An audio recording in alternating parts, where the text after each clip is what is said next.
Good evening, dear fellow human beings all over the world. I believe this is time I was hesitant to say anything, but right now it is getting out of hand, I feel. And we should not wait until we lose more to the coronavirus. This is just from an American citizen that actually had the experience and worked in the field of epidemiology and fighting viruses in different countries of the world. I am Dr. Mustafa Salih, and actually, my background experience is field epidemiologist and also adjunct public health professor, international veterinarian, worked in research in Plum Island, New York, also worked for the US government in the Department of Agriculture in different countries of the world: Haiti, Dominican Republic, Saudi Arabia, Egypt, Philippines, and others, and with the World Health Organization also, and others that I really don't have to mention because I'm not applying for a job. I just want to mention something from the heart to the heart. I also have my translation of foreign animal diseases, viral ones that transmits from animals to humans, and also I'm a retired U.S. Army veterinarian, and also finally now I'm semi-retired private small animal veterinarian in Sunrise, Florida. First of all, I would like all of us to pray together all over the world, asking the Creator to save our planet and humanity before it is too late.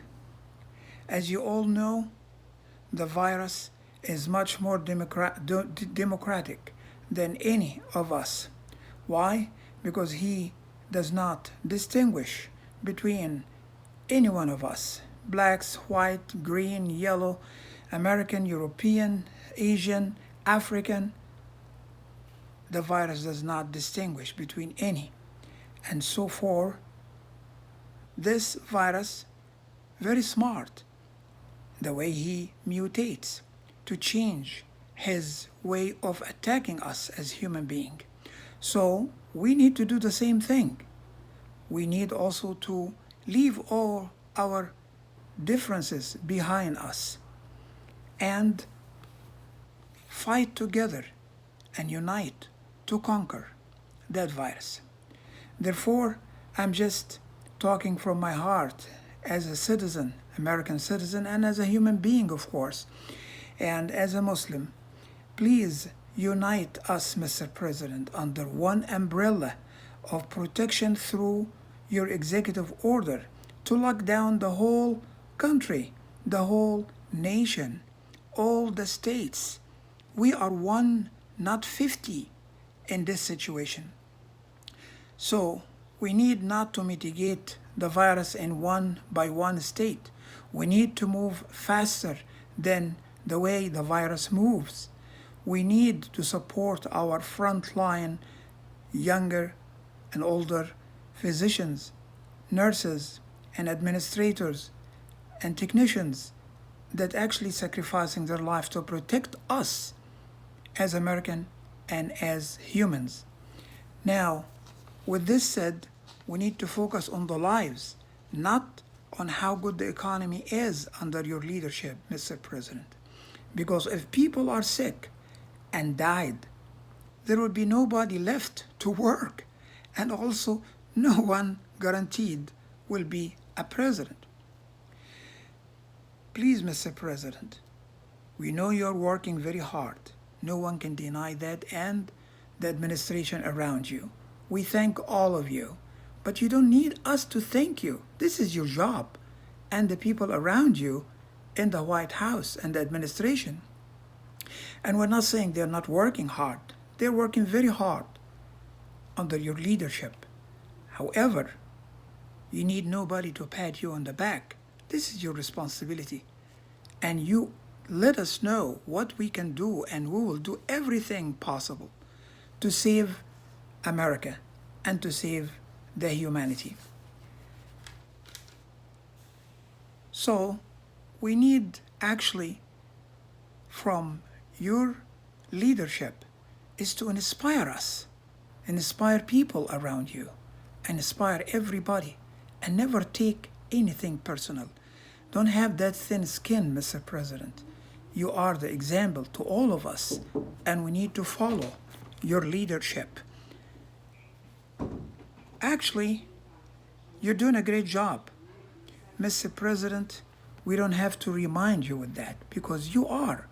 And the people around you, Democrats, Republicans, Independents, Liberals, we are all American now. Forget about these kind of like divisiveness and who gets the credit. We need no credit. We need to conquer. We need to conquer that virus.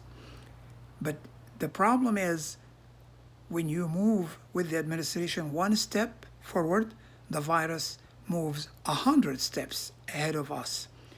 And that's why we have no hesitation. We need to bite the bullet. We need to be stronger than that and actually know that we are so lucky and fortunate compared to other people in the world. But still, we have to extend the hand to them. We need to go back again to the world and unite together.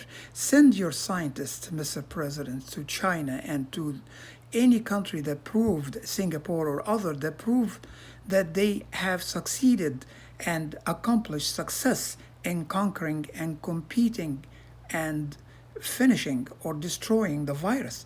We need to learn from each other. They are human beings, so do we. However, it's not time now to see who is better than the others because we need to humble ourselves. We need to humble ourselves, Mr. President. Now,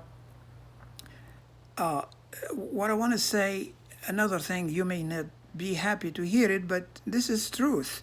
Everybody has a job to do. Mr. President, you are the leader, but not the scientist or the doctor. So give that opportunity to your staff, scientists and doctors around you without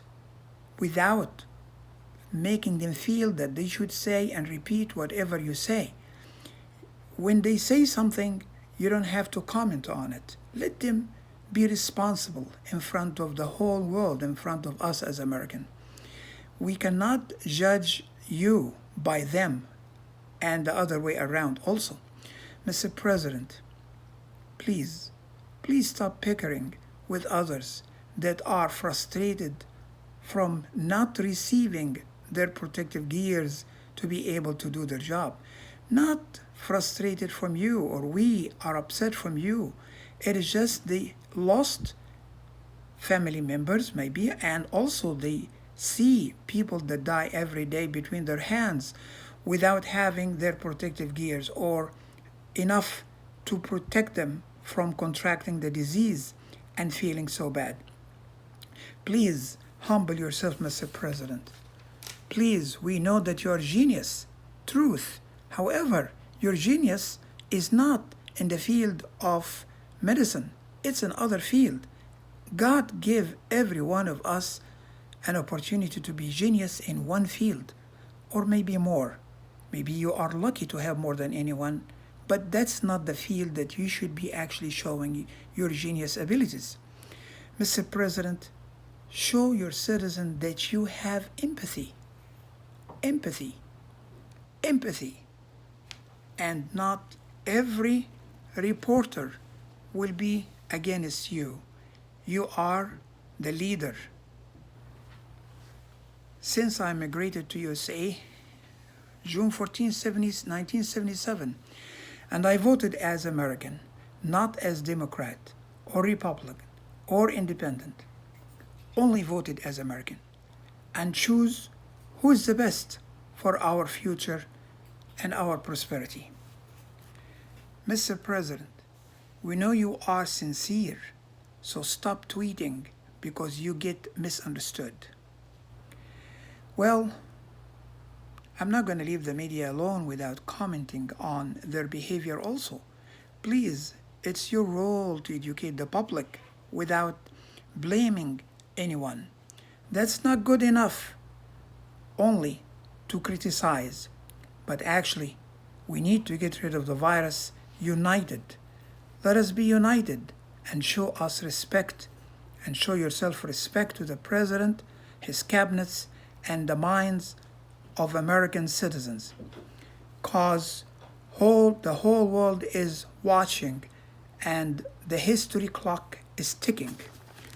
To the Democrats and Republicans, I did not forget you, because you need to really mature enough to get us out of this mess. Finally, we need to remember, if we lose this battle, no one will have a second chance to be alive or to be even a president. I'm sure we can conquer this pandemic virus as we did with previous ones. However, we can do this only when we are united, not divided. Let me recite a verse from the Muslim book, the Quran. Bismillah ar-Rahman ar-Rahim. وَاعْتَصِمُوا بِحَبْلِ اللَّهِ جَمِيعًا وَلَا تَفَرَّقُوا. By the name of God, the merciful, gracious, beneficent, all must stick and adhere to the robe of God, Allah, and be united. God bless America and the whole world and our beautiful planet.